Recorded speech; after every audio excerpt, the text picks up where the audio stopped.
So this is part of my morning ritual.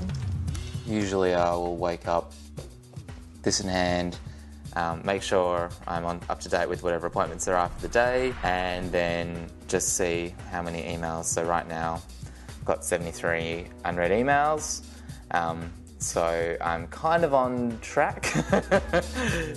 So I run a business called Pigeonhole.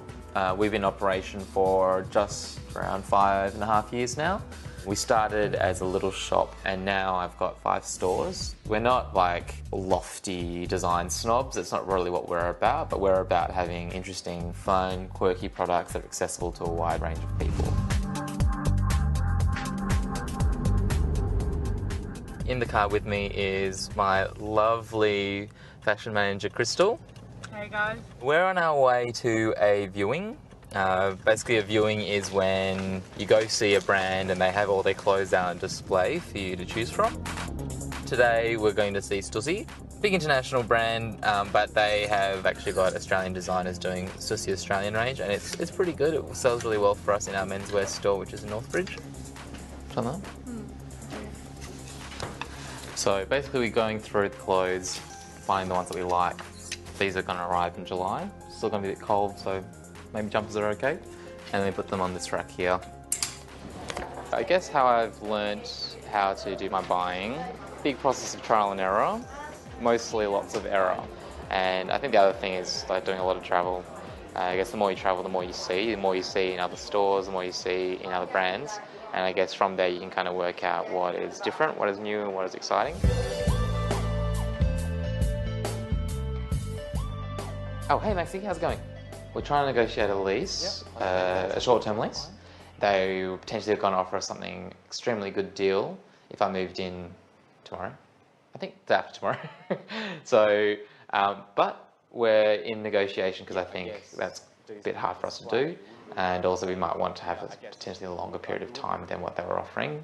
We don't have to move in straight away, but basically he's like, I need to know today if you're going to be doing this and when you're going to be thinking about moving in. Okay. Well, I graduated from law and I think it's helped me quite a lot and it trained me in the way that I think.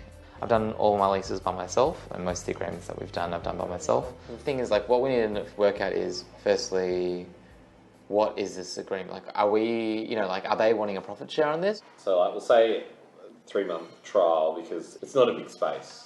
I think we need to heavily market this as well.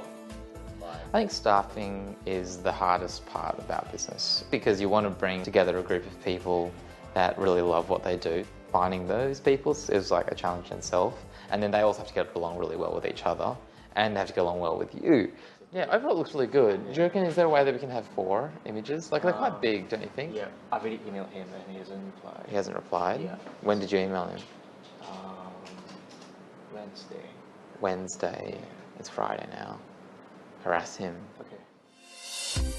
Well, I started with nothing and no one, and then I grew very, very quickly. It's probably about 60 people within sort of 5-year time frame. I guess that the challenge there is knowing what it means to be a boss, what that looks like. People are always going to have some sort of fear or dread or something about their boss in some way or other, and so there's that sort of, you know, that reflecting to you when you have to sort of deal with that on a day-to-day basis, sort of upsetting people or dealing with their emotions or dealing with your own emotions. And I guess that's the hardest part for me.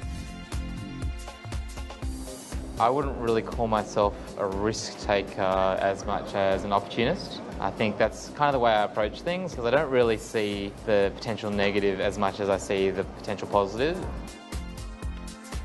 Just in my shop on the other side of the city, one of the stores that I've got over here, you just kind of pop in just to see what's going on, kind of just to check, to see whether things are looking the way that they should.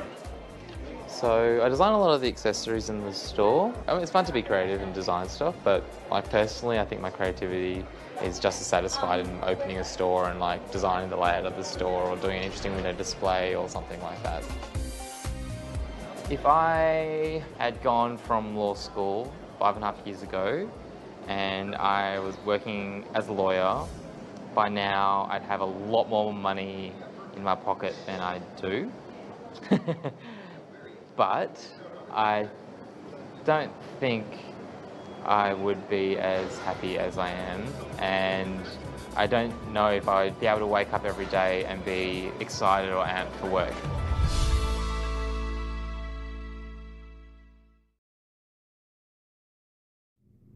Hey, how you doing? My name is Mark Plusvik, and you just searched theories of entrepreneurship. I mean, it's kind of funny. I don't really consider myself someone who seeks theories, but it's pretty cool to learn about it, because how I spread my business, how I practice entrepreneurship myself is I have one of my strategies is I find keywords that people are looking for, and this term theories of entrepreneurship actually gets 1,300 searches a month, and so it's clear.